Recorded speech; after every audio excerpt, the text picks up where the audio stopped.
खुशामदीद special transmission कर रहे हैं जी स्टार न्यूज़। और हम बात कर रहे हैं बजट के हवाले से। आज बजट पेश कर दिया पीटीआई हुकूमत के चौथे वजीर खजाना ने तीसरा बजट पेश किया है।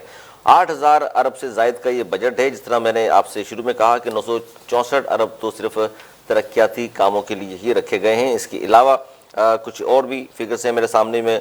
जो अहम चीज़ें जो हैं वो मैं आपके सामने बयान करना चाहूँगा कि कम से कम उजरत मुलाजमीन की 20,000 रखी गई है। इसके अलावा 10% इजाफा किया है जी सरकारी मुलाजमीन की तनख्वाहों में। और यही देख लीजिएगा कि इसी पर सबसे ज़्यादा बात भी होगी कि जी हमने ये कारनामा अंजाम दिया है, क्योंकि जो लोग कोशिश कर रहे थे, सुन रहे थे और कि जनाब गवर्नमेंट शायद बढ़ा देगी, लेकिन ऐसा हुआ नहीं है। जी अरसलान जी बिल्कुल। और इस हवाले से अभी जो जिन नाज़रीन ने हमें ज्वाइन किया है उनको भी हम बताते चलें कि बाकायदा तौर पर जो बजट के खंदो ख्याल पर अगर हम नज़र डालें तो पेंशनर्स में की जो पेंशन है उसमें 10% तकरीबन इजाफा हुआ है। और इस हवाले से हम देखते हैं कि बजट का जो हजम है वो 8,487 अरब रुपए बाज़ाब्ता तौर पर है। फिर सूबाई तरक्याती बजट 1,200 अरब रुपए जो है उससे जायद बाकायदा तौर पर मुख्तस किया गया। फिर इसके साथ साथ हम देखें तो तरक्याती बजट में जो है वो 36.4% का इजाफा किया गया। और इस हवाले से हम देखते हैं कि वफाकी तरक्याती बजट जो है वो 19 अरब रुपए उसके लिए मुख्तस किए गए। फिर इसके साथ साथ हम देखते हैं कि सिंध के लिए 321 अरब रुपए जो है वो मुख्तस किए गए इस बजट में वफाक की जानिब से। फिर पंजाब के अगर तरक्याती बजट पर हम रोशनी डालें तो 500 अरब रुपए जो है वो पंजाब के लिए मुख्तस किए गए अपोजिशन की जानिब से। शदीद एहतजाज जारी है। और इस हवाले से हम देख रहे हैं कि अभी chairman Peoples Party Bilawal Bhutto Zardari साहब ने भी असातिज़ा के एहतजाज में शिरकत की है अली। और इस हवाले से बाज़ाब्ता तौर पर उनका कहना था कि वज़ीर ख़जाना साहब जो है वो किसी और मुल्क की मईशत की बात कर रहे हैं, क्योंकि जिस तरह से बजट पेश किया जा रहा है ये किसी सूरत काबिल कबूल नहीं है। और इस हवाले से उनका कहना था कि हुकूमत के खिलाफ शहबाज शरीफ जिस तरह मर्जी हमारे वोट इस्तेमाल करें हम उनके साथ हैं। और इस हवाले से हमने देखा कि बाज़ाब्ता तौर पर उनका कहना था कि पाकिस्तान पीपल्स पार्टी के दौरे हुकूमत में सरकारी मुलाजमीन की तनख्वाहों में 120% इजाफा हुआ था। और इसके साथ साथ आप देखें कि 10% का इजाफा, ये तो बिल्कुल एक अजीब सी बात है इतनी महंगाई के दौर में। फिर आप ये देखें अभी जो मुझे इत्तलात मौसूल हो रही है उसके मुताबिक आज़ाद कश्मीर के लिए 60 अरब रुपए बजट जो है वो मुख्तस किया गया है। गिलगित बल्तिस्तान के लिए 47 अरब रुपए, जनूबी बलूचिस्तान का तरक्याती प्रोग्राम जो है उसके लिए 601 अरब रुपए की लागत से जो है 601 अरब 5 लाख रुपए जो है वो रखे गए हैं। फिर इसके साथ साथ विफाकी वजारतों के लिए 672 अरब रुपए का तरक्याती बजट जो है वो मुख्तस किया गया है। और बाज़ाब्ता तौर पर इस वक्त हमने chairman Peoples Party Bilawal Bhutto Zardari की बात की तो हमारे साथ टेलीफोन लाइन पर गेस्ट मौजूद हैं अली राशिद साहब, रहनुमा पाकिस्तान पीपल्स पार्टी। सर अस्सलाम वालेकुम। वालेकुम सलाम सर, बहुत बहुत शुक्रिया, thank you very much for joining. Sir बताइएगा, रोशनी डालिएगा, बिलावल भुट्टो जरदारी साहब ने तो बजट को वाज़े तौर पर मुस्तरद कर दिया है। उनका कहना है कि ये अवाम दोस्त बजट नहीं है, लेकिन वफाकी हुकूमत कह रही है कि ये अवाम दोस्त बजट है। क्या कहेंगे इस पर? बजट काबिल कबूल है आप? नहीं, बिल्कुल कबूल नहीं है। अवाम दोस्त नहीं, अवाम दुश्मन ये जो है बजट है। और यहाँ अगर आप इनकी जो भी फैक्ट्स फिगर्स उठा के देखें तो आपको पता चलेगा कि कितनी बुरी परफॉर्मेंस इनकी रही है। और it is very disturbing to find out कि जो हुकूमत और जिनके वजीर आजम जो हैं, जो एजुकेशन की बात करते हैं, जो हेल्थ की बात करते हैं, एजुकेशन के लिए उन्होंने पूरे उसमें फिर 5.5% बजट का हिस्सा सिर्फ रखा है उन्होंने एजुकेशन के लिए। दावे उनके बड़े होते थे कि जी हम मुल्क को पढ़ाना चाहते हैं, मुल्क के बच्चों को एजुकेट करना चाहते हैं, but sadly 5.5% which is unacceptable and it is shameful कि सिर्फ इतना बजट रखा गया उस चीज के लिए। और स्पेशली इन हालात में जहां वैसी हेल्थ केयर, हेल्थ फैसिलिटीज जो हैं जिन पे काम की हमें पाकिस्तान में जरूरत है, जिसपे फिर खान साहब ये भी कहते हैं कि हमारे सियासतदान बाहर जाते हैं इलाज करवाने और हम तो पाकिस्तान में ऐसे अस्पताल और पाकिस्तान में हम ऐसा निज़ाम हेल्थ का बनाना चाहते हैं जिसमें हम आला किस्म की इलाज देंगे। और उसमें भी उन्होंने जो है सिर्फ 30 बिलियन रुपीस हेल्थ केयर के लिए रखे हुए हैं, विच इज वेरी ऑब्वियसली एक आम आदमी को क्या चाहिए? एजुकेशन चाहिए, ठीक है ना। और किसी भी माशरे में टू सक्सीड एजुकेशन बहुत जरूरी होती है। तो एक आम आदमी को एजुकेशन चाहिए, उसके साथ साथ उनको चाहिए हेल्थ केयर, और दोनों में इन्होंने मिनिमम जो चीजें रखी हुई हैं। और भी बहुत सारी चीजें, मसला यह है कि वो हर चीज को कहते हैं कि आज तक नहीं हुआ, रिकॉर्ड ब्रेकिंग जो है ये पहला सारे माजी के रिकॉर्ड तोड़ चुकी है ये हुकूमत, जो हमने ये काम करके दिखाया। मगर उनसे कोई पूछे ये रिकॉर्ड किसका तोड़ा है? इन्होंने किसी माजी की हुकूमत का रिकॉर्ड नहीं तोड़ा, इन्होंने अपनी पिछली 2-2.5 साल की जो कारकर्दगी रही है, 2-2.5 साल जो पिछले इन्होंने परफॉर्मेंस की है, उससे शायद थोड़ा बेहतर अब चीजें हो रही हैं, मगर माजी की गवर्नमेंट से जो हुकूमतें रही हैं उनसे ही कंपेयर भी नहीं कर सकते। इनकी इतनी नाअहल हुकूमत है और इनकी परफॉर्मेंस इतनी बुरी है। बिल्कुल। अच्छा, अली ने भी इस हवाले से आपने बात की थी अभी एजुकेशन के बजट पे। जी बिल्कुल अरसलान, हम बात करें अली राशिद साहब के जो आज माली साल 2021-22 का जो बजट है, इसमें जाहिर कुल जो हजम था वो तो 8,487 अरब रुपए का है, जबकि तरक्याती कामों के लिए कहते हैं जी हमने 964 अरब रुपए रखे हैं। अच्छा, ये जो कम से कम उजरत मजदूरों की 20,000 रुपए की है, इस पर क्या कहेंगे आपके, मुनासिब है या इससे भी ज्यादा होनी चाहिए थी? देखें, इनसे कहना, खान साहब से कहते हैं आप हम आपको 20,000 रुपए दे देते हैं, आप उसमें अपना घर चला के दिखा दें। बिजली के बिल देखें आप, फूड इन्फ्लेशन देखें कहाँ 15-20% पे पहुंची हुई है। एक आम आदमी, एक गरीब आदमी, एक जो जिसका नीचे तबके से ताल्लुक है, वो कैसे अपना घर चलाएगा 20,000 में? I think this is unacceptable. और पहली चीज तो ये कि इनको तो आइडिया ही नहीं है कि बजट होता क्या है। बजट एक चीज होती है कि आपको पहले अपने फैक्ट्स एंड फिगर्स पता होते हैं। मैं अगर या तो सेंसस इन्होंने सही नहीं करवाया हुआ, मतलब अगर सिंध में देखें, कराची में देखें, वफाक में इनके साथ जो इनकी एलाय पार्टीज भी बैठी हुई हैं, मैं सिर्फ पाकिस्तान पीपल्स पार्टी की बात नहीं करता, मैं तो इनकी जो हुकूमत में एलाय कोएलिशन पार्टनर इनकी एमक्यूएम जो बैठी हुई है जिसका ताल्लुक कराची या सिंध से है, वो भी कहते हैं सेंसस सही नहीं हुआ, सिंध में गिनती सही नहीं हुई भी। तो मुझे एक बात बताएं, आप एक घर का बजट नहीं, अगर आपको घर में कितने अफराद रहते हैं, आप उस घर का बजट नहीं बना सकते जब तक आपको नहीं पता हो कि कितने अफराद रहते हैं। तो आप एक सूबे का या एक मुल्क का बगैर करेक्ट सेंसस किए बगैर कि कितने लोग हैं, आप कैसे उसका ये कर बिल्कुल सकते हैं? कैसे बजट बनाया जा सकता है। दूसरा, सरकारी मुलाजमीन की तनख्वाहों में 10% इजाफा किया गया, जबकि हम ये भी देखते हैं कि पाकिस्तान पीपल्स पार्टी के दौरे हुकूमत में 100% इजाफा हुआ था। जी बिल्कुल, बिल्कुल ऐसा ही है। देखें, आपको इजाफा होता है चीजों को देखते हुए, इन्फ्लेशन को देखते हुए, महंगाई को देखते हुए, ठीक है ना। अगर एक गरीब आदमी, एक चाहे वो हुकूमती मुलाजिम हो या लेबरर हो या कहीं से भी उसका ताल्लुक हो, अगर वो आप वेजेस बढ़ाएंगे नहीं और ये इसी तरह महंगाई बढ़ती रहेगी, इनसे कंट्रोल नहीं होएगी, wheat crisis, sugar crisis, crisis पे क्राइसिस, ऐसी कोई क्राइसिस नहीं है जो इस हुकूमत ने आज तक जो इनके सर पे नहीं आई हो या इन्होंने खुद हमारे सर पे मुसल्लत नहीं की हो। तो उस सूरत में क्या होगा? फिर ये कहते हैं जी ये हुकूमती इदारे जो करप्शन हो रही है, ये हो रही है, वो नहीं हो रही। एक आप आम ऑफिसर को ये सब चीजें नहीं, ये बिगाड़ वहां से आता है। आप इक्वल फुटिंग।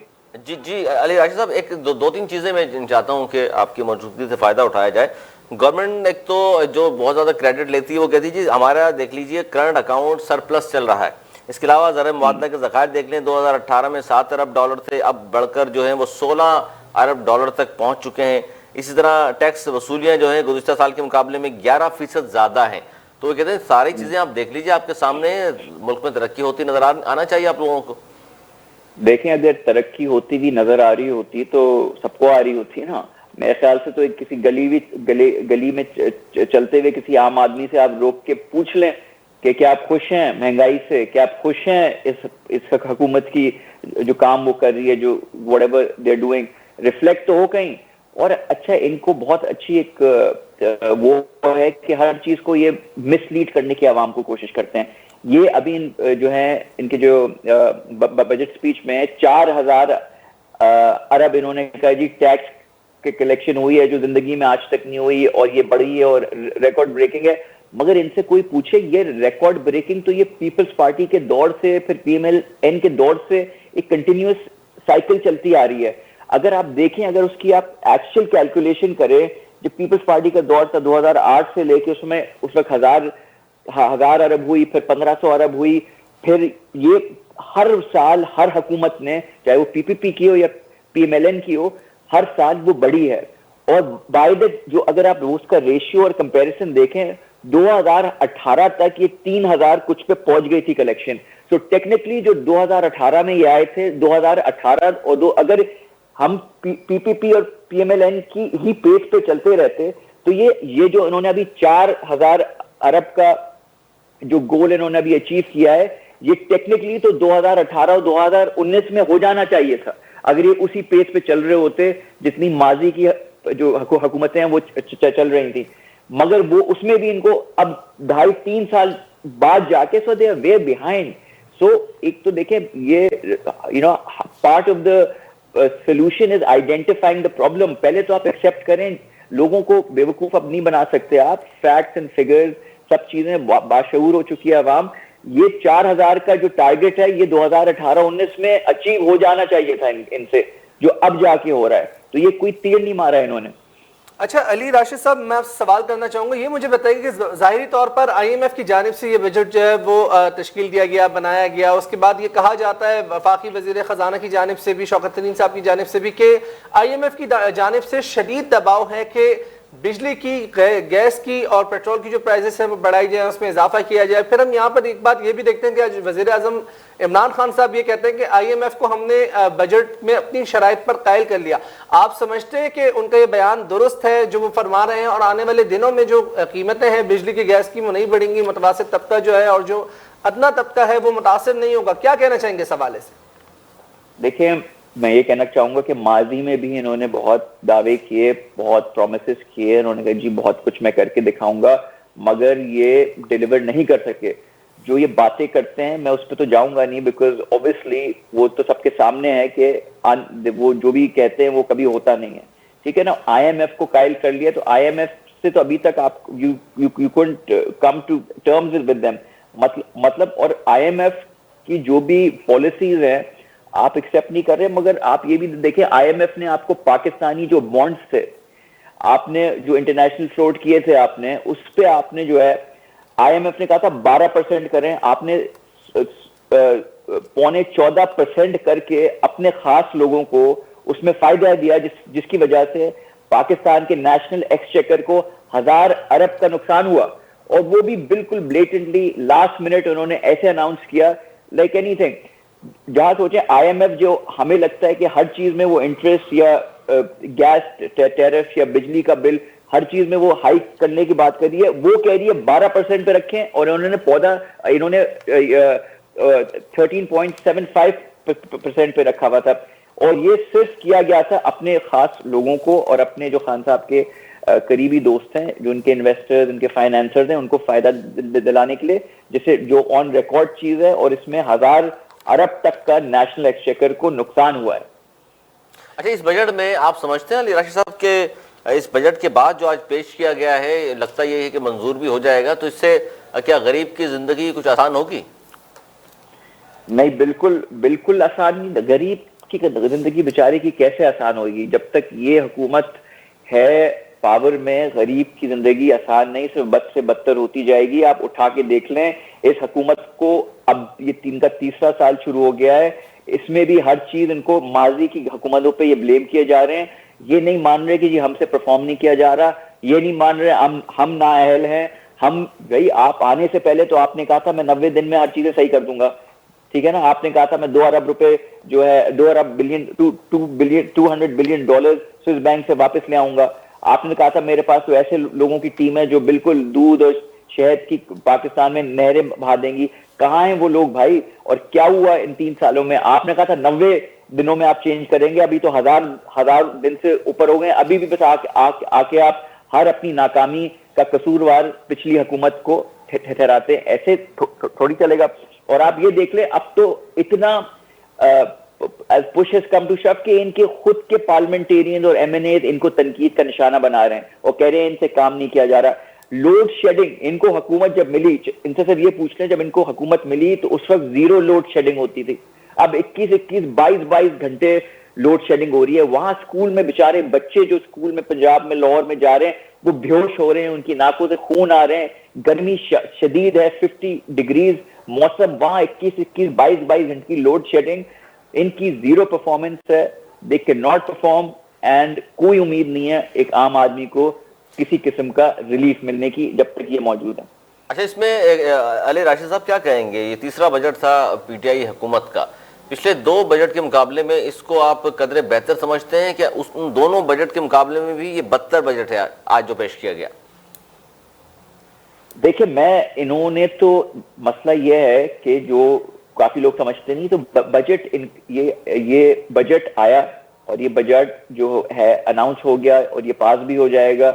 उसके बाद मसला ये है कि मिनी बजट लाते रहते हैं थ्रू मतलब कि ये पार्लियामेंट को ऑन बोर्ड लिए बगैर mini budget all through out the year चलते रहते हैं इनके, जिसमें प्राइस हाइक्स भी होती हैं, जिसमें काफी चीजें भी होती हैं और ऑर्डिनेंस के तहत इस चीजों को ओके करके ले आते हैं। तो ये पिछला बजट और अगला बजट तो मैं नहीं कहूंगा कि इसको कंपेयर कर सकते हैं कि कोई क्या बेहतर है। मुझे तो ये जितने माजी के इनके बजट रहे हैं वैसे ही, मगर अगर किसी चीज में बेहतरी आ सके तो देखें, हम end of the day we are all Pakistani.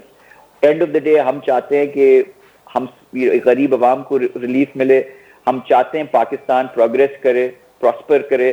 तो हम तो बहुत ही उम्मीद लगा के बैठे हैं कि चाहे चले हम ऑपोजिशन में ही सही, मगर कुछ बेहतरी आ सके। बिल्कुल, इसमें तो बड़े खुशकुन वादे और दावे किए गए हैं, आदाद शुमार का बड़ा हेर फेर किया गया है। तो आप क्या समझते हैं कि असल बजट जो है वो मिनी बजट तो भी आना है? जी बिल्कुल, मैं ये समझता हूँ। देखें, अभी तो बजट पास हुआ है। देखें, अभी तो जो टॉप नॉच इकोनॉमिस्ट हैं, जो इम्पार्शियल हैं, जो ना पीपल्स पार्टी का हिस्सा है, ना वो पीएमएलएन का हिस्सा है, ना किसी और ऑपोजिशन पार्टी का हिस्सा है, जो impartial, independent, top notch qualified economist हैं, अब उसका ये जब इसको एनालाइज करेंगे तो ये दूध का दूध पानी का पानी हो जाएगा कि इनके जो दावे हैं वो क्या हैं और असल में हकायक क्या है। वो बहुत जल्द दूध और पानी का पानी हो जाएगा। अली राशिद साहब, एक सवाल आपसे करना चाहूंगा। सिंध सबसे ज्यादा रेवेन्यू कमा कर देता है जाहिर पूरे मुल्क को, और जो कराची जो मुआशी हब है, सिंध के लिए 321 अरब रुपए का बजट। वजीर आजम कहते हैं कि 2 साल मुश्किल बजट दिया लेकिन मुश्किल वक्त गुजर गया, अब खुशहाली का बजट है, तीसरा बजट जो है चीजें बेहतर हुई हैं, आवाम को रिलीफ दिया जाएगा। इस वक्त ब्रेक का एक वक्त हुआ, ब्रेक के बाद मैं यहीं से कंटिन्यू करूंगा आपसे। यही सवाल है कि 321 रुपए का बजट सिंध के लिए कितने मुतमईन है, क्या समझते हैं इस हवाले से? और अली बिल्कुल इस हवाले से बाज़ाब्ता तौर पर जाहिर है अली राशिद साहब भी शदीद तहफ़्फ़ुज़ात का इज़हार कर रहे हैं, और जाहिर है सिंध हुकूमत जो है इस हवाले से अपना मौक़िफ़ जो लाएअमल होगा वो भी तय करेगी। वक्त हो जाता है एक छोटे से ब्रेक का, ब्रेक के बाद प्रोग्राम को यहीं कंटिन्यू करेंगे। अली राशिद साहब हमारे साथ मौजूद हैं। Don't go anywhere, stay with us, take a short break.